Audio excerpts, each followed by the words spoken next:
What is up, everybody? So today we're going to be talking about Rust. To say that I love this game is an understatement. I am fully convinced that I'm utterly addicted to Rust. To paint the picture for you, I got Rust 3 weeks ago when it was on sale, and now I already have 100 hours in this game. Oh my god, I can't believe this. So today I want to ask the question, what makes Rust so addicting?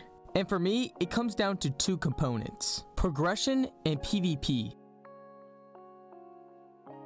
The progression system in Rust is so satisfying. The game has its way of keeping your hands moving always to further you or your squad along. You have to keep gathering resources in order to progress through the game. And it's not like Minecraft where the end-all be-all is diamonds. Depending on how far along you are in the server will dictate what's important and what's not. For example, if you asked me which of the 3 rock materials is the most important, aka nodes, I would tell you that's a loaded question.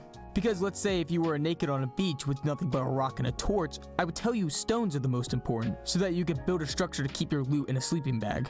But if you were more towards the middle of the wipe, I would say metal ore is the most important, so you can build shit like guns, bullets, etc. And if you were more towards the end of the wipe, I would say sulfur ore is the most important for your explosives so you can raid. This is why the game is so interesting. There's so many layers to it. You're not just going out there to gather diamonds, you're gathering whatever you need to progress further along wherever you're at.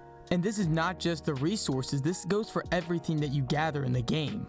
I could ramble on and on and on about the progression. I could talk about the workbenches, the skill tree, the research table, etc, etc. But I think you get my point. There's a lot of layers which keeps the game very interesting.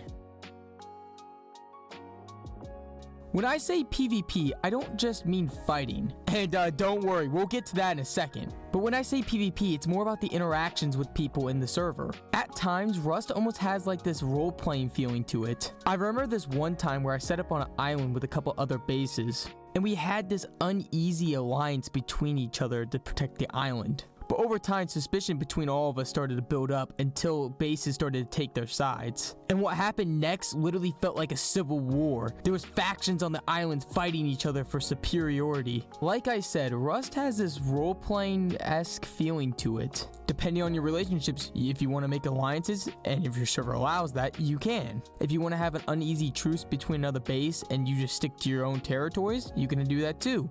Or you can do the third option and say, fuck it, all out war, no holds bar, fucking give me all the smoke, I'll dish it back to you shit. Which, by the way, this is Rust, so you'll get a lot of those. This is a perfect segue into the gunplay of this game. And yes, this is a very satisfying part of the game as well. Just like the progression system, the gunplay also has multiple layers. At the very early stages of a server wipe, most people are using bow and arrows for everything, especially their fights, and the lucky few who get access to a revolver are the gods of death of that server. They decide who lives and dies.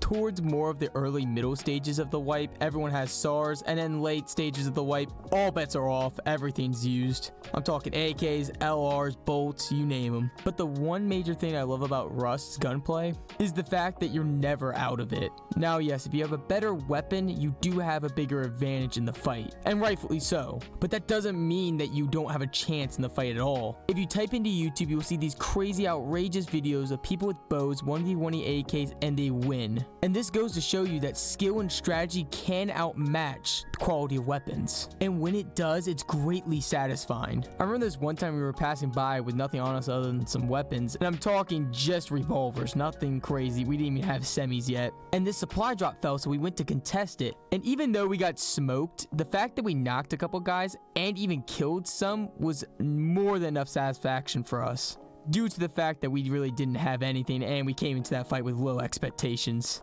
Another thing that I want to mention, because I just came up with it while recording, I'm going a little off script here, but I'm rolling with it. The thing I want to mention is the community itself. Now yes, they can be toxic at times, but look at the modded section. Look how much time they put in it just for us as a community.